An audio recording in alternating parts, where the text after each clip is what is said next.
Hello children, as usual, shall we have our prayer? Please get ready. May the strength of God pilot us. May the power of God preserve us. May the wisdom of God instruct us. May the hand of God protect us. May the way of God direct us. May the shield of God defend us. May the might of God guard us against all the evil and the temptations of the world. O Jesus, this we ask through Christ our Lord. Amen. Hi children. So we finished our 6th chapter also. And today we will be dealing the 7th chapter, the church and the religious life. Last chapter we learned about the priesthood, isn't it? So today, this chapter, we will be studying something about the religious life. As you know, in the Bible, we could read there were lots of men and women who followed Jesus during his public life. For example, we have Veronica. She came, isn't it, without fearing anybody. She came to him while he was on the way to Calvary, and she wiped the face of Jesus. Then we came across Simon, who carried the cross of Christ. Then many others also were there, isn't it? They followed, especially women who followed Jesus up to Calvary. So actually God, our Father, He likes or He invite priests, religious people and us, that is we the people of God, for the service of His kingdom. We know that our eternal interest lies in the kingdom of God only. We all are here working or serving so that the God's kingdom will be coming into this world. Okay, so the religious people, that is those who accepted religious life, they follow Jesus in everything, especially in the spiritual life, secluded life. Okay, they follow a self-denying life. They don't want anything. They are not claiming anything for them. They serve everything for the others. That is what Jesus has asked, isn't it? So like that, sisters are there, nuns are there, brothers are there, monks are there. We know that they are all following this religious life. So now we will be studying a little about the origin and the growth of this religious life. See, Egypt is known as the cradle of the religious life. Meaning from Egypt only lots of this type of communities have started its origin. Okay, and that time, that is earlier time, these people, religious people, maybe they live at home, they are in their house and they lead a religious life, or in a secluded centers they will be there. They will group together in a group, in a place, and they will start their work. We have many good examples. Saint Anthony of Egypt. Okay, he actually is the beginner of asceticism. Because this religious life people, they lead an ascetic life. What do you mean by ascetic life? That is purely spiritual life, secluded life. They lead a self-denying life. Okay, prayerful, spiritual life. They don't have much communication with the public people.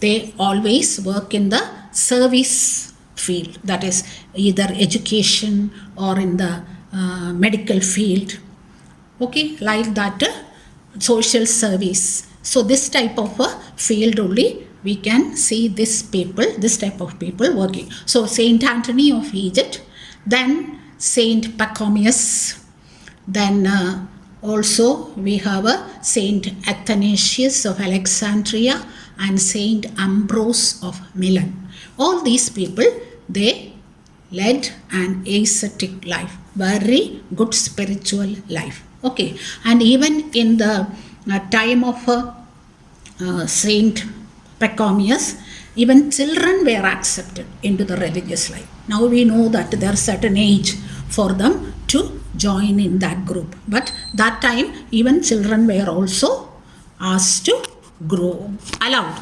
They were allowed, if they like, they were also allowed to join in their group. Okay, now very remarkable event in the history of the progress of this religious life we can see in the emergence of the Benedictine monks. Okay, the Benedictine monks, they followed certain rules and regulations.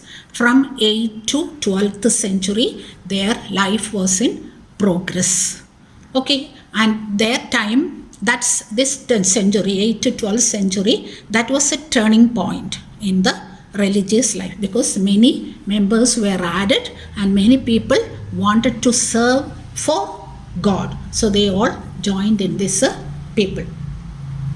Okay, now till that time, till 13th century, we could see these people only living in a group and they work only there.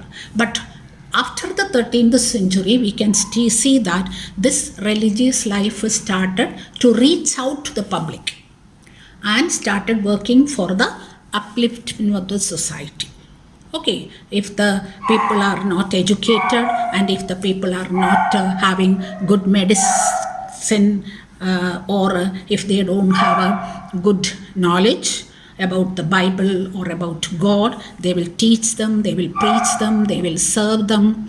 Okay, so like that, they started reaching out the public.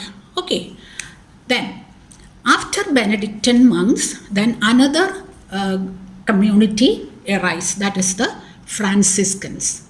So the Franciscans, when they arrived, they concentrated on the social service, pastoral ministry, education, and missionary work. So all these, when you hear, you know that it is all service-minded people only, isn't it? That is social service. You must have a service mind, then only you will be able to work there. Education, that is teaching the others. Where your knowledge, you are giving out the others. So for that also, you must have a very good selfless mind. Then in the missionary, of course, purely on the service status only, isn't it? So they, Franciscans, concentrated on this. Then after that, the Dominicans, they also concentrated on the education. That is, they all started instructing the people in the theological discipline. That is what actually, not the much science knowledge or anything they are giving, but theology, basically theological knowledge only they were giving to the people. Okay. Now another group arise, that is the Capuchin religious people, and the Society of Jesus, that is in the 16th century. They also contributed a lot for the growth of the church.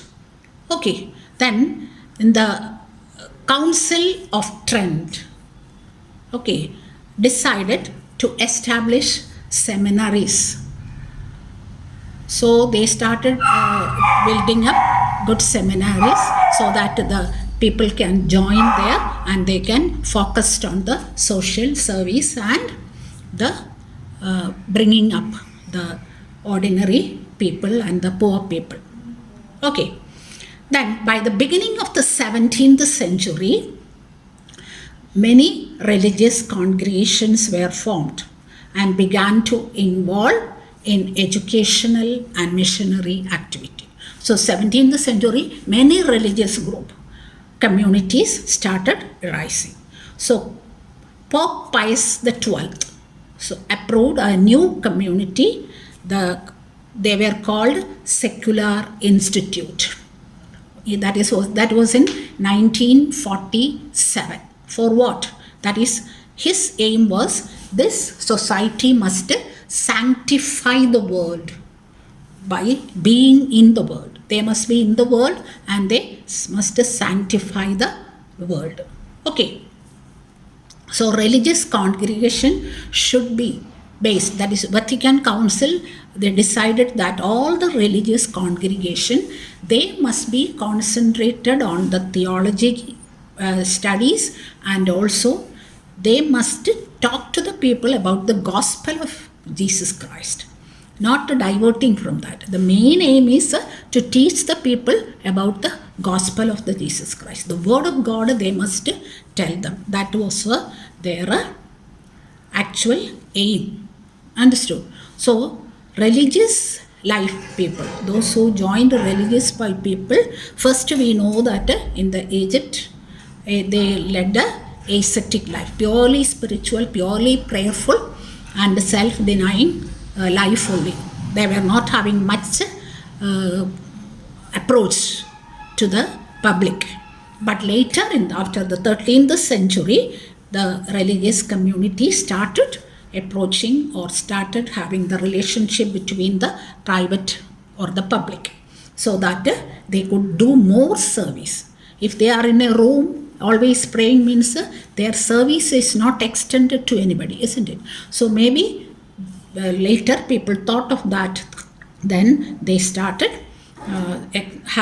extending their service, their hands to the public people. So in many fields, that is in the education and social service, in the medical field, missionary work, then so like that different ways. Then they, but the Vatican Council has instructed them, mainly your service must be based on the gospel only, and you must preach and teach them the gospel of Jesus Christ. Okay, so with that we will wind up today's class. Children, please go through the chapter. Okay, lots of things you have to learn, that is about especially the origin and the growth. You must know a little history of our this origin of the religious life. How was the different types of the communities, they were working in different fields. So we learned about the Benedictine monks, then we learned Franciscans, then Dominicans, then Capuchins. Okay, then about the Council of the Trent, they started the seminaries. Then Vatican Council instructed that always their congregation should be based on the gospel of the Jesus Christ. Okay, thank you. God bless you.